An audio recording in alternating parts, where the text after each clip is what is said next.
Good evening. Thank you for the confirmation. And again, good evening to everyone. So recording start हो चुका है, छोटा सा revision कर लेते हैं, फिर हम कंटिन्यू करेंगे। तब तक के लिए जो आएंगे आएंगे, फिर आगे बढ़ेंगे। अब बेसिकली अभी तक जो हमने क्या किया है, वी हैव फर्स्ट इंस्टॉल्ड और माई सीक्वल। ये हमारा फर्स्ट काम था जो हमने सिस्टम में इंस्टॉल कर दिया, सॉफ्टवेयर पकड़ लो, है ना, जो हमने कर दिया है। उसके बाद हमने क्या किया, सीक्वल के बारे में थोड़ा सा थ्योरी नॉलेज जो है हमने वो अक्वायर कर लिया है। अब टाइम आता है प्रैक्टिकल इम्प्लीमेंटेशन का। जहां पे हम क्या करेंगे, आपके सामने जो स्क्रीन है, इस स्क्रीन में ये जो व्हाइट बेसिकली होता क्या है, फर्स्ट टाइम जब आप करोगे तो it will be looking like this, empty, ये इस तरह से। ये है आपका स्क्रिप्टिंग पैड है। ओके, स्क्रिप्टिंग पैड है या फिर आपका स्क्रिप्ट लिखने का प्लेस है।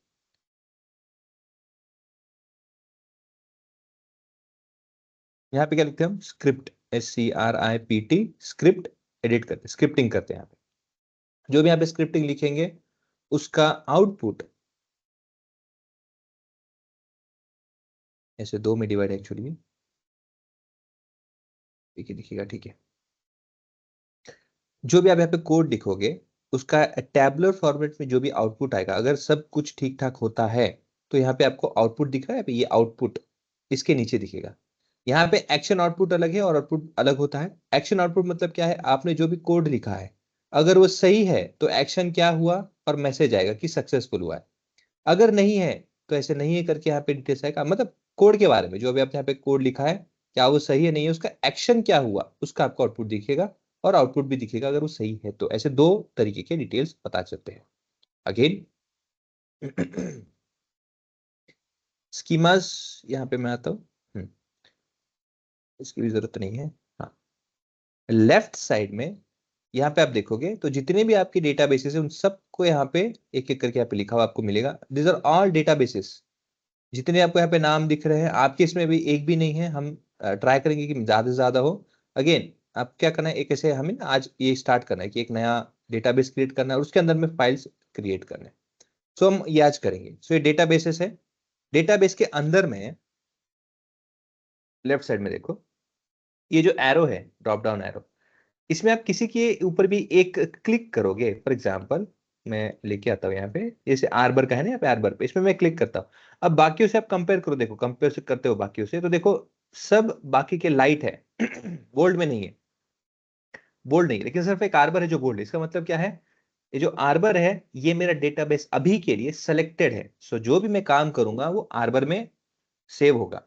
क्योंकि देखो अगर मैं टेबल क्रिएट करूंगा, कोई डेटा इंपोर्ट करूंगा, कुछ वर्कआउट करूंगा, तो कोई तो डेटा इसमें सेव होना चाहिए ना। अब माई सीक्वल खुद ब खुद कैसे डिसाइड करेगा कहां पे जाना है, सो वो हमें करना होता है। So for that we have to select one of a database. अभी हम क्रिएट करेंगे, उसमें डालेंगे भी, मेरे पास इसमें आर्बर है, आर्बर को मैं कैसे क्रिएट किया है वो बताऊंगा और उस पर यूज करेंगे, आपको भी करने को लगाऊंगा। So with respect to this, dot down पे क्लिक करोगे, इतने सारे टेबल्स है आपके इसमें। फिलहाल इनिशियल स्टेज में सिर्फ ऐसा आएगा टेबल, ये ऑप्शन भी नहीं है, सिर्फ टेबल ऐसे दिखेगा, कुछ भी नहीं उसके अंदर में। लेकिन अंदर में अगर देखना है तो you have to click on this, again it will be expanded. अभी क्या है, कोलैप्स हो जाएगा, बाद में एक्सटेंड कर सकते हो। This way you can use this particular arrow. Again कोई भी कोड यहाँ पे आप लिखोगे, फॉर एग्जाम्पल इट्स मैं भी लिखता हूँ यहाँ पे, select star from table name. इसका मीनिंग क्या हुआ, फ्रॉम टेबल, जो भी मैं नाम बताऊंगा, सेलेक्ट एवरीथिंग। पहले रीड फ्रॉम से करना है। प्रेसिडेंस, हाँ प्रेसिडेंस क्या होता है वो भी आपको बताऊंगा मैं। Precedence always starts from this particular from clause, and then further goes with table name, and then it's all command जो आपने यहाँ पे आगे बाकी लिखा है।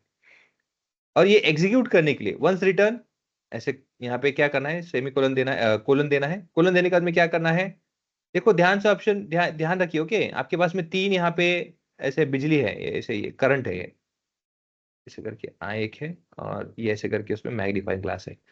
इसकी हमें जरूरत नहीं है मैग्नीफाइंग की, ना हमें इसकी जरूरत है। हमें किसकी जरूरत है, सिर्फ और सिर्फ करंट लाइन की।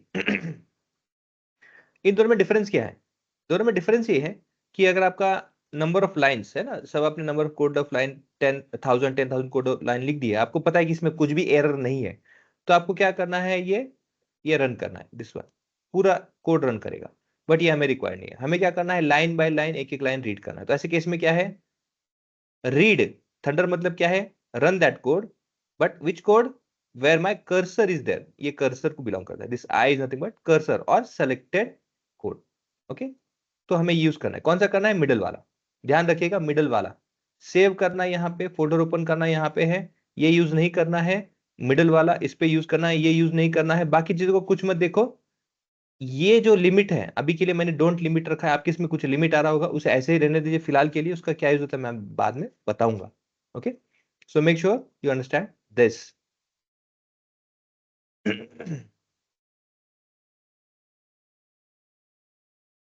आ रहा है क्या, शायद आवाज देखा नहीं मैंने, ठीक है। हाँ, तो जो भी कोड है आपको क्या यूज करना है, यहाँ पे कोड लिखना है और ये जो ऑप्शन यहाँ पे मार्क कर देना है, कर्सर का होना चाहिए उसके सामने। ओके, फॉर एग्जाम्पल अगर मैं लिखता हूँ यहाँ पे, अभी के लिए कुछ एग्जीक्यूट नहीं होगा, मैं इस एग्जाम्पल यहाँ पे लिखता हूँ, सेलेक्ट स्टार फ्रॉम एजुकेशन, है क्या डिटेल्स है, देखो डेटा है मेरे पास। तो देखो क्या हुआ, ये एजुकेशन में, अब इसके नीचे कोई कोड लिखा है क्या मैंने, नीचे 2 3, इसमें कोई नंबर, देखो नंबरिंग है ना, नंबरिंग नहीं है ना यहाँ पे, कुछ भी नहीं है। तो बेसिकली क्या है, जैसे मैंने मेरा कंप्लीट किया था, कर्सर कहाँ पे था मेरा, यहाँ पे था। ओके, कर्सर यहाँ पे होने की वजह से क्या हुआ, मैं यहाँ पे क्या, मैंने उसे किया क्लिक, क्लिक करते क्या हुआ, करंट लाइन, करंट लाइन मतलब क्या है, ये जो मेरा करंट लाइन है जहां पे मेरा कर्सर है, that line got executed. Now why we are providing this semicolon over here, इसका रीजन मैं आपको बताता हूं क्यों हम देते हैं। इस सेमीकोलन का रीजन ये है, whenever you provide, अब देखो फॉर एग्जांपल मैं नीचे कोड लिखता हूं अभी। ओके, जैसे मैं नीचे आता हूं यहाँ पे, सेलेक्ट मैट फ्रॉम एजुकेशन, या वो है।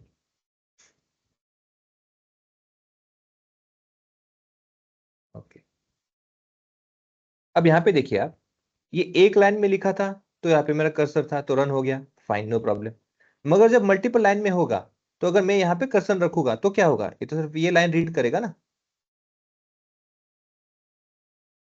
है कि नहीं। अगर कर्सर पे सिर्फ रहता तो होता क्या था, सिर्फ ये लाइन रीड करता फ्रॉम एजुकेशन से, जो कि एग्जीक्यूशन में नहीं होता, जो कि क्या होता मेरा एरर देता, एरर क्या कहता, सिंटेक्स एरर, क्योंकि ये लाइन में सिर्फ फ्रॉम एजुकेशन है, बाकी चीज में रीड नहीं कर पाता।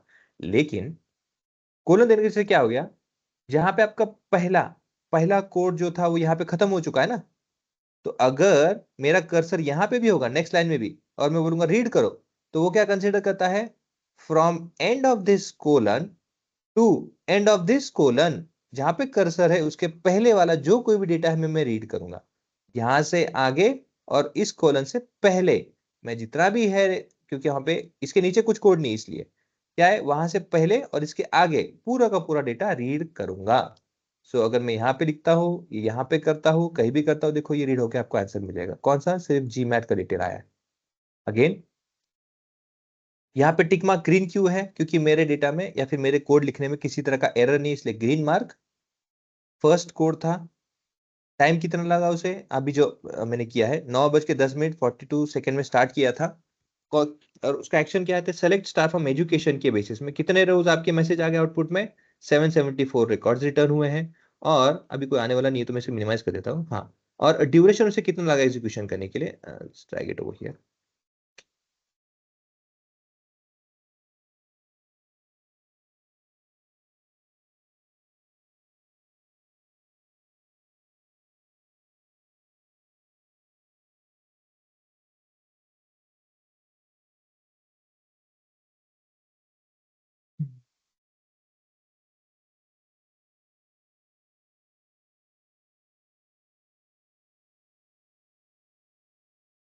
स्पेस ले ही रहा है, उसको कॉम्प्रोमाइज नहीं कर पा रहा है। डू दिस, आप एक काम करो, आप यहाँ पे जाओ, नहीं कर सकते तो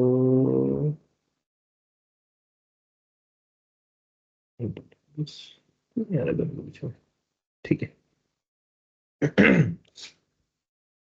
इस पर्टिकुलर कोड को कितना टाइम लगा एग्जीक्यूशन होने के लिए, 0.000 सेकेंड, मतलब पलक झपकते ही। मतलब आप सोचिए, थोड़ा सा एग्जांपल सोचिए, कि जब मैं पूरा का पूरा टेबल कॉल करता हूं तो क्या हो जाता है, चुटकियों में आसानी में आ जाता है।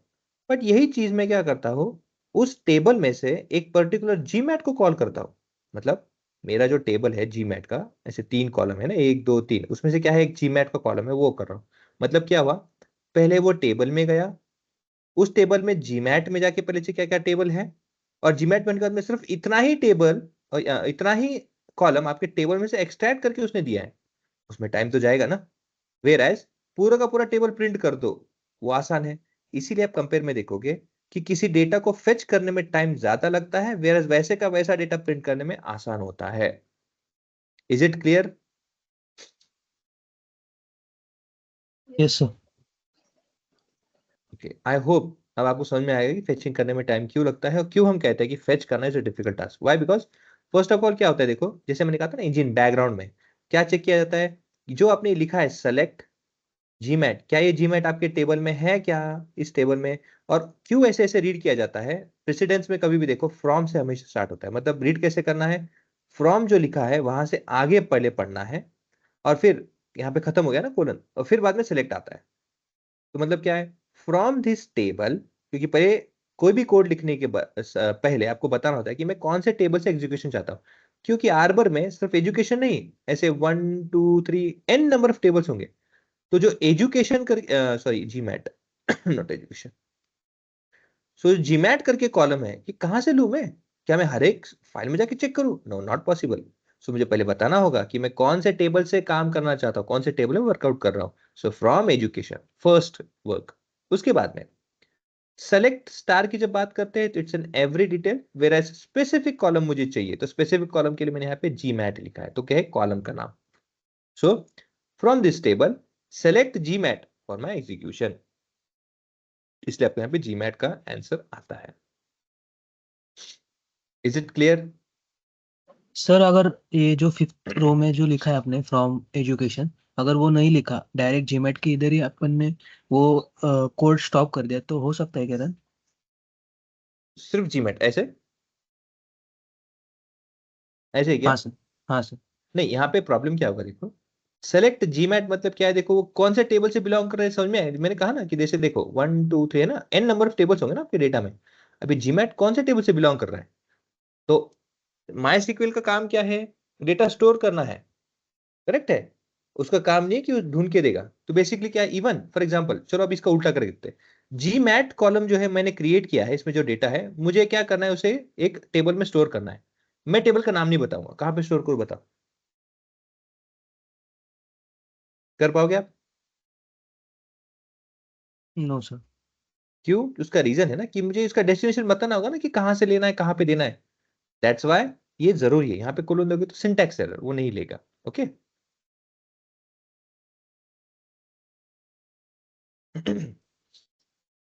सर हाँ, हमने यहाँ पे फर्स्ट वाला जो फर्स्ट लाइन पे जो कमांड लिखा है, select all from every detail from education, तो वो इसके लिए एप्लीकेबल नहीं होगा क्या देन जीमैट के लिए, जो हमने 3rd to 5th जो आपने लिखा है, सिलेक्ट है ना, ये जीमैट फ्रॉम देखो यहाँ पे एजुकेशन। रन करूंगा, होगा होगा। यहाँ पे देखो, यहाँ पे भी जीमैट आएगा, ऐसा कोई प्रॉब्लम नहीं है, जीमैट तो यहाँ पे भी आएगा। बट यहाँ पे क्या है, हर एक डिटेल्स आएगा ना। मतलब फॉर एग्जांपल अगर किसी को सिर्फ जीमैट पे वर्कआउट करना है, सिर्फ जीमैट के कॉलम में, तो ये अनवांटेड डिटेल्स आपको क्यों पास ऑन करने हैं? इज इट रिक्वायर्ड फॉर अभी के लिए? तो ठीक है, चलो 2 कॉलम है। लेकिन जैसे for example order sample super store करके डेटा है ना, अब अगर मुझे प्रॉफिट सेल्स और उस पर सिर्फ न्यूमेरिकल डेटा पे वर्कआउट करना है, लेकिन मैं उसके आगे के कॉलम्स भी दे रहा हूँ, तो क्या होगा, मुझे हर बार आगे पीछे ऊपर नीचे करते रहना पड़ेगा ना। But when I this data only, when I required only this data for our analysis, why should I give or why should I provide other details? Other details में क्या हो सकता है, कस्टमर का नाम है, उसका कस्टमर का आईडी है, कस्टमर का ऑर्डर आईडी है। मैं क्यों किसी को पास ऑन करूंगा? आपको सिर्फ एनालिसिस करना है ना वैल्यू पे, मैं वैल्यू पास ऑन करता हूँ। Isn't it good?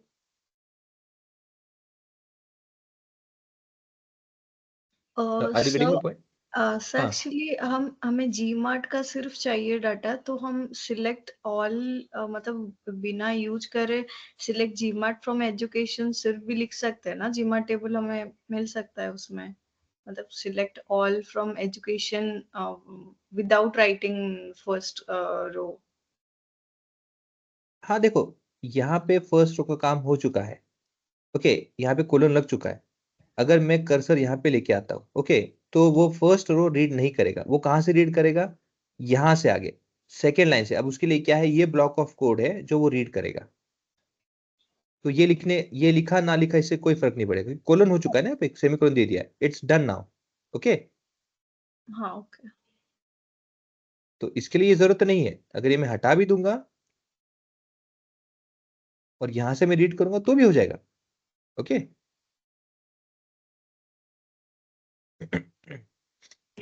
तर हॅलो हाँ बोला ना। सर, सिंटॅक्स एका लाईन मध्ये नाही लिहिलं तरी चालेल ना? हाँ हाँ, नो प्रॉब्लम। सिंटेक्स एक लाइन में नहीं लिखा तो भी चलेगा, स्पेस का वैसे कोई प्रॉब्लम नहीं है, क्योंकि मैंने कहा ना आपको यहाँ पे क्या है, जो पार्स करता है ना, जो डिफरेंशिएट, जैसे इंग्लिश लैंग्वेज में क्या है, my name X Y Z जो भी है, यहाँ पे स्पेस होता है जो पार्स करता है। यहाँ पे क्या है, ये कोलन है। तो जब तक आप नेक्स्ट लाइन में लिखते लिखते जाओगे, जहां पे कोलन करोगे तो ही वो डिफरेंशिएट करेगा पहले और उससे, अदरवाइज ये चलता रहेगा। ओके, डेलिमीटर बेसिकली, पार्स नहीं कहूंगा, डेलिमीटर जिसे हम कहेंगे।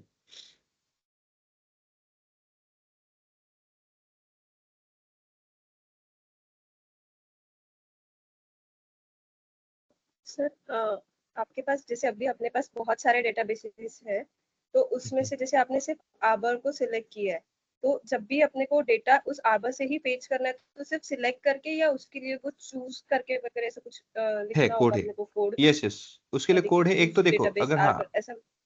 यस यस है। तो आप कोड यूज भी आई कर वांट सकते टू हो। आस्क कि ये ही वे है या वो भी वे है? दोनों है, वही बोला ना, मल्टीपल वेज आपको बताता हूँ। देखो फॉर एग्जांपल अभी मैं आपको करके दिखा, थोड़ा जूम करता हूँ। मेरा जो कर्सर है देखिए यहाँ पे, जैसे आर्बर से मुझे स्विच करना है, फॉर एग्जांपल पकड़ लीजिए कि ये जैसे ऑल इन वन है, इस पे करना है, मैं डबल क्लिक कर दूंगा तो भी आ जाएगा। आर्बर पे वापस आना है, आ जाएगा। Okay, I can do that, this is manual done. But अगर मुझे कोड के बेसिस में करना है, फॉर एग्जांपल लेट्स से मैं क्या करूंगा, यूज, जो ये है यूज। अब जैसे एबीसी लिखता हूँ मैं, एबीसी, अब ऑल इन वन लिखना थोड़ा लंबा है इसलिए यहाँ पे लिखता हूँ, एंटर। देखो एबीसी में आ गया, एबीसी में आ गया। ओके, वैसे स्विच करना है मुझे अगेन, यूज और ये भी ध्यान रखिएगा,